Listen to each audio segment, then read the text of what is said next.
પોરબંદરના કાપડ વિસ્તારમાં પાલિકા દ્વારા 2017માં મહિલાઓ અને પુરુષો માટે અલગ અલગ શૌચાલયનું નિર્માણ કર્યું હતું, પરંતુ તેમાં દરવાજા, નળ અને પાણીની સુવિધા હજુ સુધી ઉપલબ્ધ કરવામાં આવી નથી અને આ શૌચાલય બિનઉપયોગી પડ્યા છે.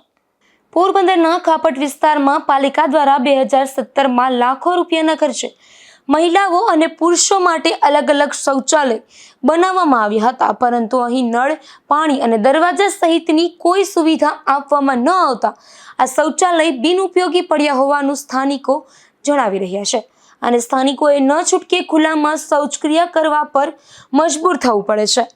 નવાઈની વાત તો એ છે કે અહીં કામ પૂર્ણ થયાનું પણ બોર્ડમાં જણાવ્યું છે, ત્યારે દરવાજા કે અન્ય સુવિધા વગર કામ પૂર્ણ કઈ રીતે થયું તે પણ સવાલ ઊભો થયો છે અને કૌભાંડ જ થયો હોય તેવું સામે આવી રહ્યું છે. આથી પાલિકાએ આ અંગે ઊંડી તપાસ કરી જવાબદારો સામે પગલાં ભરવા અને અહીં દરવાજા સહિત તમામ સુવિધાઓ આપવા માંગ ઉઠી છે.